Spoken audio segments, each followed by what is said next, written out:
Hi, I'm Dr. Eddie Ramirez. I am the Director of Health-Wise Lifestyle Medicine from Pennsylvania. And I do a lot of traveling. I've been to 85 countries around the world. And I wanted to share with you at this time a little bit about some of the different ways that they are helping people with addictions around the world. So first of all, I'm a medical doctor. I have been working in lifestyle settings for 25 years.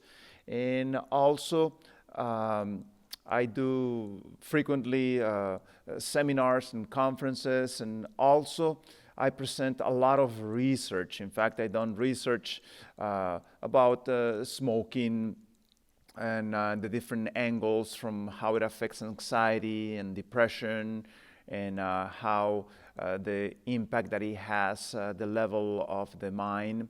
Also, I've done research on alcohol and what type of negative effect it has at the level of the brain.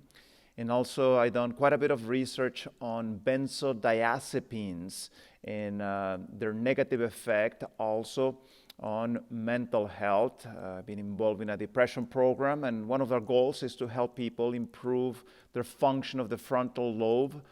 And benzodiazepines have a negative effect regarding that. Also, I want to share with you at the very beginning my contact information. As you can see, I have a ResearchGate page. That's a repository. That's where most of my research is found. There's more than 140 studies there. Just on Google, just put Francisco Ramirez ResearchGate. You will get there.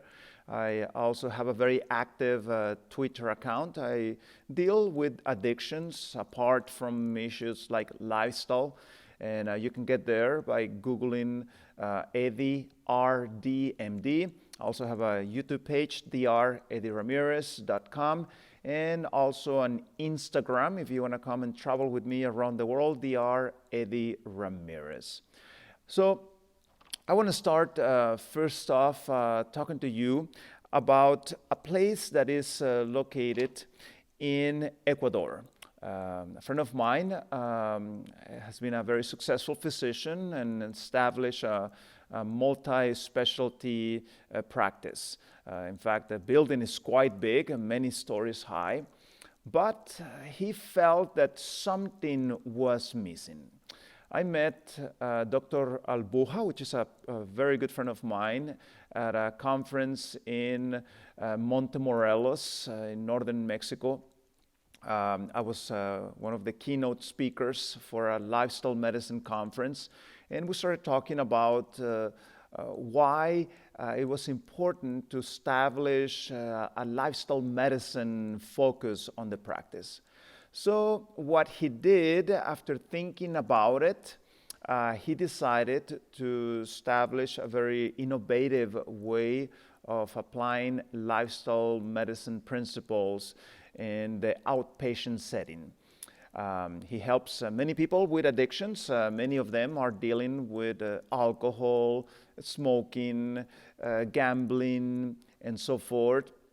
So what he did, using his multi-specialty practice, he found some key people to be able to help with the issues of nutrition, with the issues of psychology. And what he did, he started a program that runs for a couple of weeks. First, patients come and they all gather in a group setting. They receive lectures by Dr. Albuja, his nutritionist, his exercise physiologist, his psychologist, and they establish the plan of action. Then they go back to normal life. And they go back to their setting. And when they are there, the way that they're able to implement those positive changes, they meet every morning at a certain park. The exercise physiologist meets them there and takes them for walks. Then another time of the day, they're able to meet with the nutritionist, And then also, especially those dealing with multiple addictions, the psychologist helps with that. And the success has been tremendous. I was in contact recently with a patient, and he was telling the story of how his food addiction was able to be overcome. And not only his food addiction, he had multiple markers of disease, high blood pressure, hypertension, insulin resistance, and all those things improved dramatically to the point that he was able to decrease 80% of the medications that he was taking. And the good news was he was able to overcome his addiction to food. Another place that I was visiting recently is in Brazil. In Brazil, there is a lifestyle center called Vida Natural, which translates from Portuguese into natural life. They are located in the town of São Roque in the state of Sao Paulo. And this place has been running since the 1980s. It's a leading institution in Brazil. And they deal with multiple problems, from metabolic issues like problems with diabetes, hypertension, people wanting to lose weight, to also multiple addiction problems, things such as smoking, alcohol, things such as high toxic relationships and so forth. And what they do things such as integrative approach. They're able to help the patient by utilizing a multi-angle approach. It's not only the physician part, also things such as nutrition, such as the psychology part of things, such as the issues regarding smoking and so forth. They're able to help the patient like that. And this place has a multidisciplinary team. They have people that are specialized, and this helps very much with the patient. Another very good thing regarding this program is that they're able to help the patient with multiple treatments. They have a fantastic hydrotherapy treatment. You can see here, you can get salt clothes with salt. You can get Scottish baths. You can get saunas. You can get things such as sitz baths and massage and multiple specialties as they try to improve the health of the patient with the multidisciplinary approach. So it has helped multiple people to stop smoking, to overcome problems like alcohol, to improve certain relationship problems such as toxic relationships. And unfortunately, they have not done much research.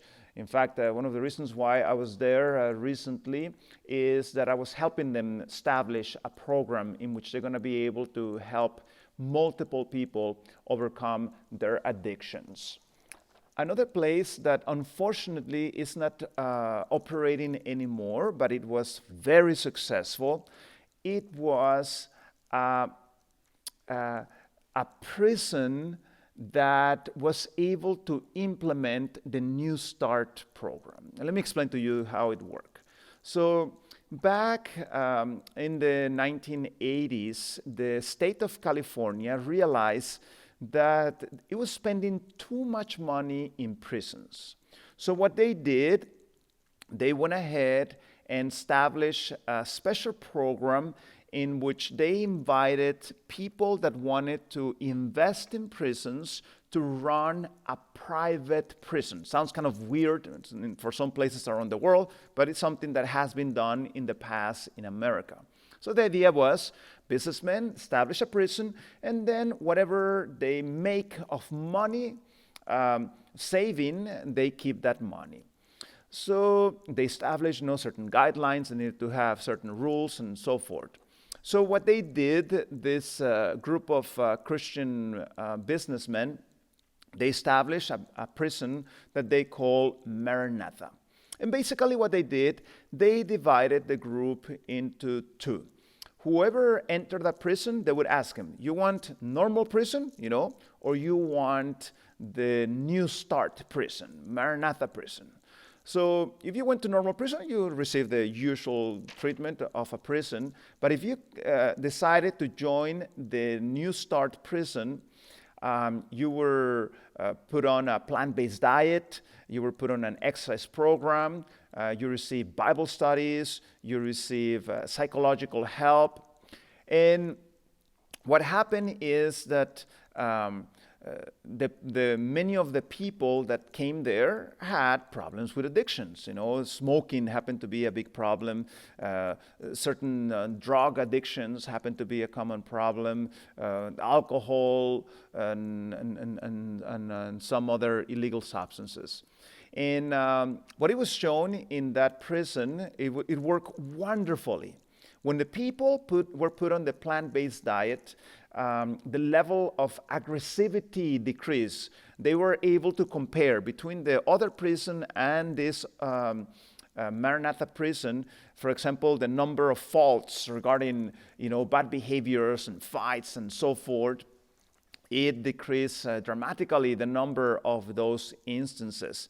In fact, the part of the plan there was to teach them to be productive. So by the time they finished the prison, they already had arranged a certain job that they could continue and so forth. A fabulous model that should be copied around the world. And not only that, the prisoners and the guards, they had to call each other gentlemen, gentle lady. You were not allowed to curse in that Maranatha prison. And the rate for improvement of addictions and improvement in their behavior was absolutely fantastic, to the point that it started bothering the California state. See, the California state and the prison system are a very close system. They make money. When prisoners go back to prison, there's a whole industry under the prison system, the one that sells the food and all these things that are required in the prison. Well, when the patients start to get better, unfortunately, they don't come back to the prison. And that means there are losses at the level of the economical level. And that didn't fit very well with this prison system. And unfortunately, due to internal corruption in California, they decided to close this prison that was being very successful because the people going there was recovering. Unfortunately, that prison is no longer operating, and I'm actually involved right now doing some research, trying to publish some of those results. Next one I wanted to talk to you is in Kenya. In Kenya, there is an Adventist hospital, and that Adventist hospital is having major economic problems.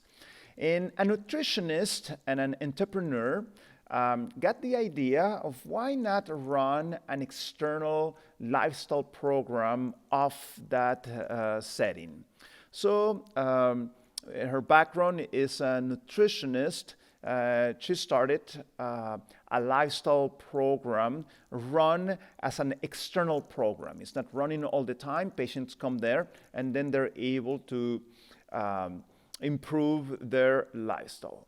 And of course, being a nutritionist, she deals a lot with addictions related to food, bulimia, anorexia, also food addictions, sugar addictions, and so forth. And she's running this program very successfully. The program consists basically, they come once or sometimes a couple of times a week. The program always provides food and cooking classes, so the patient is able to learn how to cook healthy meals. And their success rate has been very good. They've been able to help multiple people. Recently, they started a television program, and that television program has brought many, many more. So it's actually a very good model showing that you don't have to have, a tremendous investment to help somebody with addictions. The next one is from Finland. In Finland, I have a very good friend.